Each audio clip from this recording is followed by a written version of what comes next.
Hello students, welcome to my channel we will win victory classes. तो आज हम इस चैप्टर का लास्ट टॉपिक करने वाले हैं in Indian economy on the eve of independence का लास्ट टॉपिक जो कि है इंफ्रास्ट्रक्चर। ठीक है, तो हम इस चैनल पर डायरेक्टली एनसीईआरटी बुक से पढ़ रहे हैं। तो चलिए आज का हम टॉपिक स्टार्ट करते हैं और जब चैप्टर ख़त्म हो जाएगा तो हम रिवीजन करेंगे इस चैप्टर का। ठीक है, और एमसीक्यूज़ करेंगे। ओके, हम रिवीजन करेंगे और इस चैप्टर से रिलेटेड हम एमसीक्यूज़ करेंगे। तो चलिए आप चैनल को सब्सक्राइब कर लीजिए, वीडियोस को लाइक शेयर ज़रूर करिए जिससे और स्टूडेंट्स को इसका बेनिफिट मिले। तो करते हैं स्टार्ट। इंफ्रास्ट्रक्चर।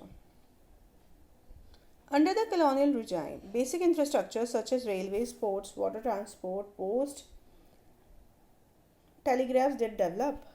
तो ये सारी चीज़ें डेवलप हुई जब ब्रिटिश राज में। बट अगर हम बात करें कि अभी बताएंगे आगे कि ये सारी चीज़ें जो थी वो क्या हमारे बेनिफिट के लिए डेवलप हुई, मतलब इंडियन पीपल के लिए? नो, वो सिर्फ ब्रिटिशर्स के फ़ायदे के लिए उन्होंने ये सब चीज़ों को डेवलप किया। However, the real motive behind this development was not to provide basic amenities to the people but to subserve various colonial interests। Yes, वो अपने colonial interest के लिए ही उन्होंने सारी चीज़ों को डेवलप किया। Road constructed in India prior to the advent of the British rule were not fit for modern transport। The roads that were built primarily served the purposes of mobilizing the army within India and drawing out the raw materials from the countryside to the nearest railway station or the port to send these to faraway England or other lucrative foreign destinations। तो जो भी पहले roads थी जब Britishers नहीं थे वो इतनी डेवलप नहीं थी हमारे लिए कि उनसे मॉडर्न ट्रांसपोर्ट हो सके। तो ब्रिटिशर्स ने रोड्स बनाई। क्यों बनाई? क्योंकि वो चाहते थे कि इंडिया में आर्मी कंट्रोल इजीली हो जाए, आर्मी एक जगह से दूसरी जगह इजीली मूव करे। सेकेंडली उनका पर्पस था कि भैया रॉ मटेरियल पोर्ट्स तक पहुंचाना है तो उसके लिए रोड्स अच्छी चाहिए। तो वो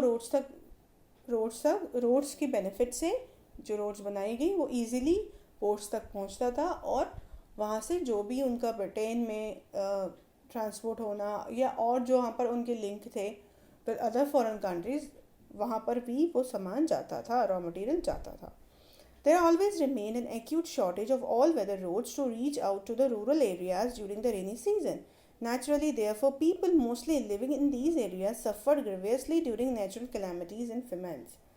तो रोड्स जो रूरल एरियाज कनेक्टेड रोड्स थी वो अच्छी नहीं थी और अगर कोई भी नेचुरल कैलामिटी होती तो सफ़र्ड कौन करता था? पीपल ऑफ रूरल पीपल, क्योंकि वहाँ तक एसेंशियल्स नहीं होते थे, कम्युनिकेशन ख़त्म हो जाता था। So this ends with this paragraph. देखते हैं next paragraph. The British introduced the railways in India in 1815 and it is considered as one of their most important contribution। तो अगर हम कंट्रीब्यूशन की बात करें, पॉजिटिव कंट्रीब्यूशन की बात करें, तो ब्रिटिशर्स हमें रेलवे देके गए जो कि 1850 में उन्होंने इंट्रोड्यूस किया। तो इसकी डेट आपको याद रखनी है। 1850 में ब्रिटिशर्स ने हमारे देश में रेलवेज़ को इंट्रोड्यूस किया। तो railways affected the structure of the Indian economy in two important ways. अगर इंडियन इकोनॉमी के स्ट्रक्चर की बात करें तो दो तरीके से ये असर इसने किया हमारे ऊपर। पहला, it enable the people to undertake long distance travel. तो लॉन्ग डिस्टेंस ट्रैवल थोड़ा ईजी हो गया रेलवेज़ के आने से। जोग्राफिकल जो बैरियर होता है वो ख़त्म हुआ। ठीक है, लेकिन it fostered on the other hand it fostered commercialisation of Indian agriculture which adversely affected the self sufficiency of the village economies in India. तो कमर्शलाइजेशन को प्रमोट किया था, शुरू से हमने पढ़ा है कमर्शलाइजेशन एग्रीकल्चर का। जहाँ बात की थी हमने क्या कि इनसे फूड क्रॉप्स की कल्टीवेशन कराई जाती थी, किनसे? हमारे फार्मर्स से, और उसको बेचा जाता था। तो अगर बेचा जाएगा तो कमर्शलाइजेशन हो गया एग्रीकल्चर का। और सेल्फ सफिशिएंसी के लिए विलेज में जो लोग रहते थे गांव में उनको कम पड़ता था अनाज तो जो भी हो रहा था वो भी उनको कम, वो भी as a raw material use हो रहा था, प्लस जो कैश क्रॉप्स को कल्टीवेट किया जाता था वो भी सारी ब्रिटिशर्स अपने यूज़ के लिए यूज़ करते थे। सो नेक्स्ट देखेंगे, the volume of India's exports undoubtedly expanded. अगर हम बात करें कि एक्सपोर्ट्स बढ़े but it is only benefit the Britishers, वो हमारे देश के लिए कोई बेनिफिट नहीं था। The social benefits which the Indian people gained owing to the introduction of the railways were thus outweighed by the country's huge economic loss। देखो railways तो आया, लेकिन उसने हमें बेनिफिट नहीं किया। बस एक था कि हाँ जोग्राफिकल बैरियर ख़त्म हुआ, लेकिन उससे हमारे देश की आर्थिक व्यवस्था पर बहुत ज़्यादा असर हुआ, हमें बहुत इकोनॉमिक लॉस हुआ, क्योंकि हम उस रेलवेज़ को अपनी बेनिफिट के लिए यूज़ नहीं कर पा रहे थे। तो एक ये बताया गया कि ये एक पुल बनाया गया बाय ब्रिटिशर्स, जो कि कनेक्ट करता था बॉम्बे को थाने से 1854 में। 1854 में पहला रेलवे ब्रिज बनाया गया, तो ये भी आपको याद रखना है। Along with the development of roads and railways, the colonial dispensation also took measures for developing the inland trade and sea lanes. However, these measures were far from satisfactory. The inland waterways at times also proved uneconomical, as in the case of the coast canal on the Orissa coast. तो कोशिश थी इन लोगों की कि हम foreign trade को बढ़ाएं, दो देशों के बीच में ट्रेड को बढ़ाएं, India with other countries, but वो भी उनके खुद के बेनिफिट के लिए चाहते थे कि वाटरवेज के थ्रू ट्रेडिंग हो, शिप्स के थ्रू ट्रेडिंग हो, बट वो भी इनका अनइकोनॉमिकल रहा। ओके, तो the canal was build at a huge cost of government exchequer, yet it fail to compete with the railways. Okay, Orissa coast पर कनाल को बनाया गया, जो कि बहुत महंगा पड़ा अगर इंडिया की इकनॉमी के पॉइंट ऑफ व्यू से, उससे भी हमें बहुत लॉस हुआ और वो सक्सेसफुल भी नहीं रहा। अगर उसको कंपेयर करें रेलवेज, तो रेलवे सक्सेसफुल रहे, बट जो इनलैंड वाटरवेज थे वो सक्सेसफुल नहीं रहे। With soon transfers the region running parallel to the canal and had to be ultimately abandon, मतलब उसको बाद में जो सी लेन्स के थ्रू ब्रिटिशर्स चाहते थे कि वहाँ से ट्रेडिंग हो, वो भी फाइनली बंद हो गई, क्योंकि वो बहुत बहुत एक्सपेंसिव रहा और वो सक्सेसफुल नहीं रहा। The introduction of the expensive system of electric telegraph in India similarly serve the purpose of maintaining law and order. देश के अंदर एक telegraph system, electric telegraph system लाया गया, जो कि बहुत महंगा पड़ता था। वो भी लॉ एंड ऑर्डर को मेंटेन करने के लिए इंट्रोड्यूस किया गया बाय द ब्रिटिशर्स।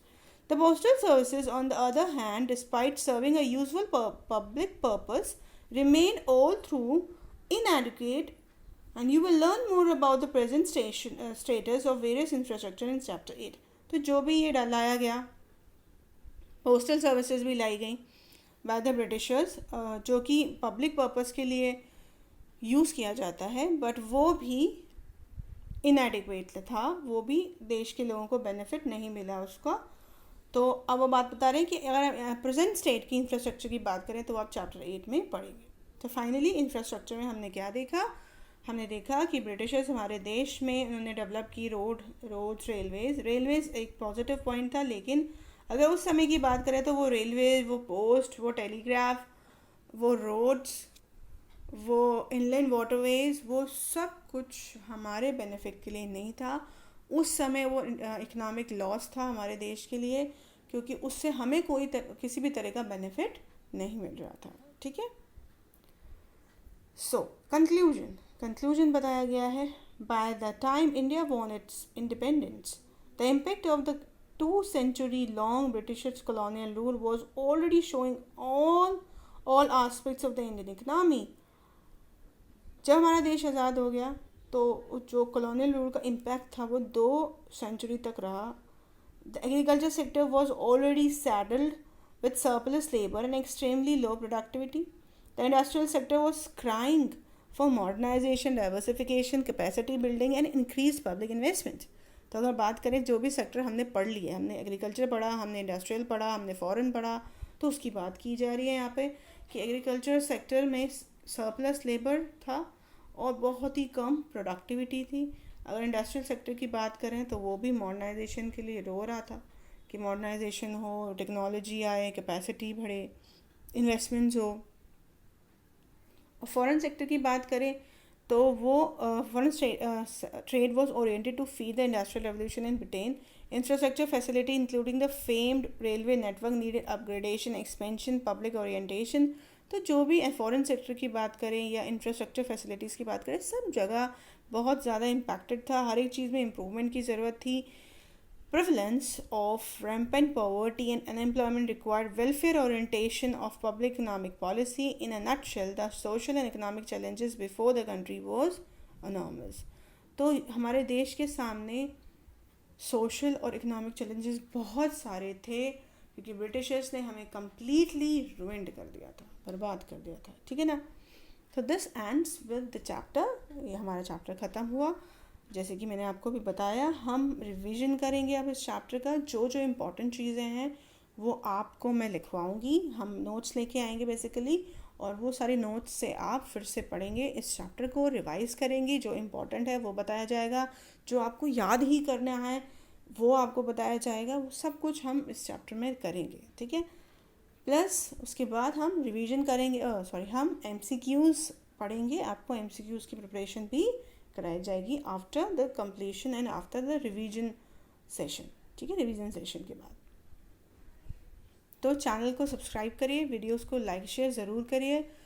जितना वीडियोस को आप शेयर करेंगे और स्टूडेंट्स को उसका बेनिफिट मिलेगा, ठीक है. तो चलिए आपसे कमिंग वीडियो में मिलेंगे with the revision. Thank you very much.